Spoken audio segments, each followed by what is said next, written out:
Bom, dando continuidade aí, né, nosso tópico, nós estamos aí agora falando sobre motores elétricos. Você vê aí a sua bomba funcionando, jogando água para cima, né? Você vê um motor de um carro ou outro motor, como que funciona? A estrutura do motor é rotor, que é o eixo girante, aquele eixo que fica no meio dele, tá? E ele também tem um estator, que é a parte composta pela carcaça, a carcaça e enrolamentos. Esses enrolamentos, eles têm fios de cobre por onde a eletricidade passa, porque o cobre ele é um bom condutor de eletricidade, tá? E aí nós temos aí, através do princípio de reação entre dois corpos magnéticos. O motor elétrico é uma máquina com o objetivo de transformar energia elétrica em energia mecânica, tá? Aqui nós temos aqui um motor, né, uma bomba. Aqui nós temos o eixo, esse eixo aqui, ó, tá vendo, grandão, ele que é o rotor. Aqui em volta nós temos os enrolamentos, tá? Os enrolamentos, e toda essa parte aqui de fora é o estator, tá? Ó, carcaça, núcleo das chapas, enrolamento trifásico, e o rotor é o eixo, tá? É o núcleo dessas chapas, e ele também tem as barras, tem o rolamento, tem anéis, tudo adicionado nesse motor, tá? Se você pegar também até na máquina de lavar, ela tem um eixo grandão assim, e tem dois rolamentos na máquina de lavar, né, que ajudam esse eixo rodar com facilidade. Então nós temos aqui: o processo de funcionamento de um motor é semelhante a um gerador, mas ao contrário, sendo que os geradores e eixos sofrem ação externa para produzir o campo magnético e sequencialmente energia elétrica.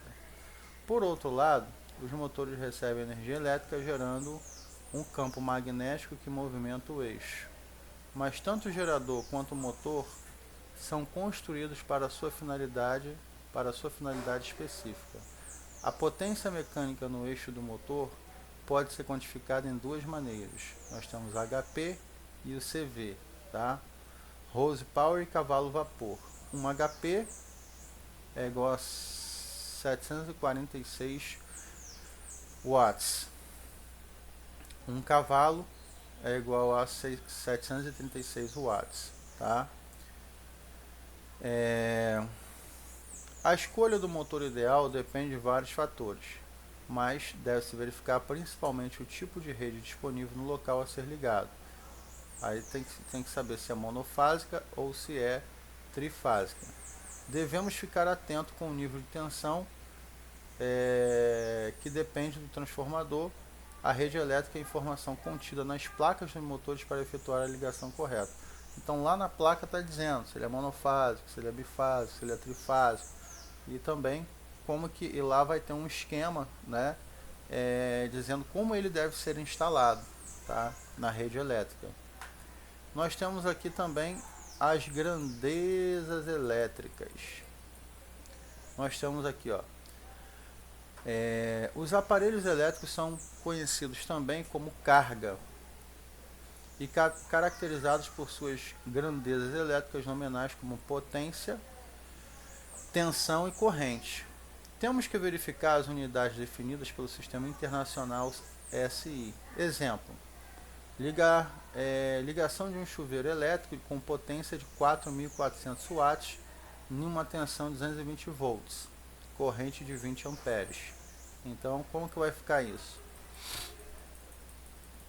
Nós vamos ter, se ele é bifásico, então a gente precisa de fase 1 e fase 2, e precisamos também do aterramento para poder ligar ele. O neutro não entrou, reparou? Ele é bifásico, então só entra duas fases e o aterramento. Então vão sair 3 fios, tá? E vão entrar no chuveiro. Esse chuveiro, ele vai ter lá na especificação dele, lá em cima, 4.400 watts, que é a potência, tá? Quantos volts? 220. E a amperagem, o que isso significa? Que a gente tem que ter um disjuntor que suporte 20 amperes e que a gente precisa ter fio com a bitola que suporte 20 amperes, tá?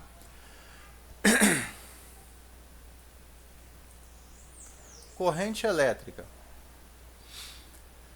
O que é uma corrente elétrica? A gente observa aqui, ó, um condutor, aqui, isso aqui pode ser um fio, né? Pode ser um exemplo de um fio. E aqui o elétron. Nós temos o elétron, que é negativo, e o próton, que é positivo. Eles ficam circulando, tá vendo? E os elétrons, eles passam dentro do fio. Aqui é um fio de cobre, porque o cobre é um bom condutor. Então eles vão passar nesse sentido para lá. Corrente elétrica. Podemos dizer que o movimento ordenado dos elétrons em um condutor forma a corrente elétrica. Em outras palavras, a corrente elétrica é o deslocamento dos elétrons livres dentro de um condutor que é fio, tá? Quando existe uma diferença de potencial elétrico nas suas extremidades, a unidade de corrente elétrica é representada pela letra I, tá? Medidas em amperes. Exemplos. 1 I representa 15 amperes, ou seja, a corrente é igual a 15 amperes. O I é a medida de amperes. E aqui, ó, 1 I representa 15 amperes. Tensão elétrica. Tensão elétrica. A necessidade de uma força para empurrar os elétrons livres através do condutor, mesmo no sentido de forma ordenada, recebe o nome de tensão elétrica. Então, ó, aqui, ó, os elétrons estão indo para lá, certo? A força que vai empurrar eles, assim como se tivesse uma mãozinha para fora, empurrando nas costas dele, essa força vai se chamar de tensão,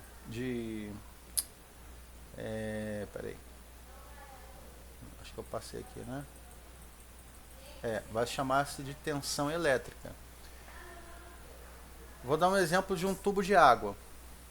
Ali tem uma água, está dentro do tubo. Ela está parada, mas ela está ali dentro.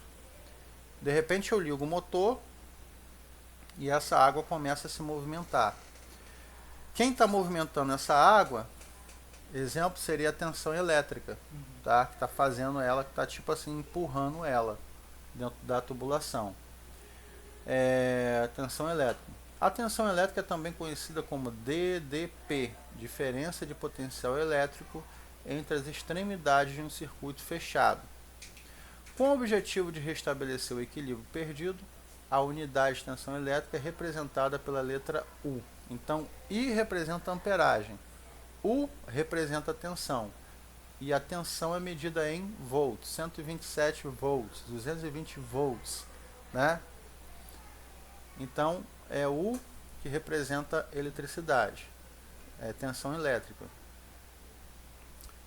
E além da amperagem e da tensão elétrica, nós temos a potência elétrica, a quantidade de trabalho elétrico que um aparelho é capaz de realizar por unidade de tempo pode ser chamada de potência elétrica. A unidade de potência elétrica é representada pela letra P, medidas em watts. Exemplo, P é igual a 4.400 watts, ou seja, a potência elétrica é igual a 4.400 watts. Tá? Cada aparelho então vem com uma letra dessa.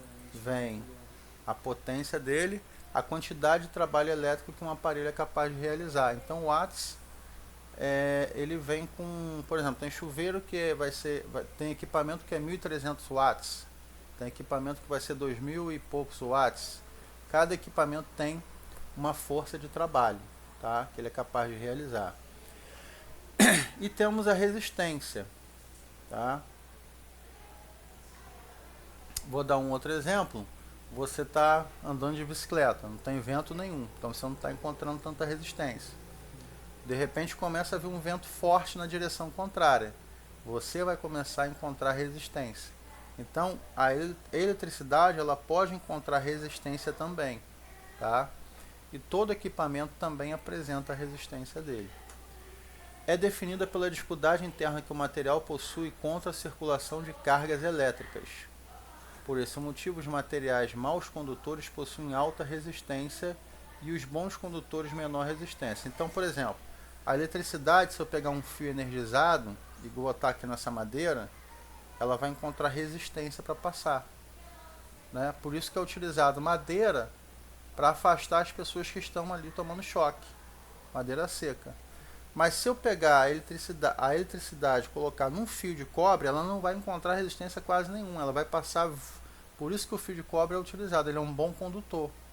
Já a madeira, ela é um mau condutor. A borracha é um mau condutor, porque ele enfrenta muita resistência ali, né? Borracha, isso aí.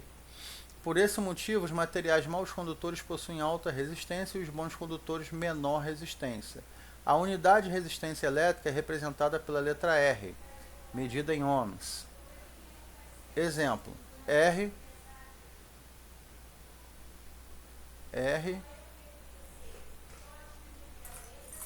tá no carro, cadê?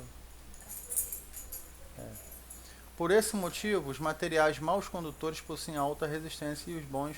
A unidade de resistência é representada pela letra R, tá? Então já, recapitulando, a letra I de amperes, letra U de tensão e a letra R de resistência.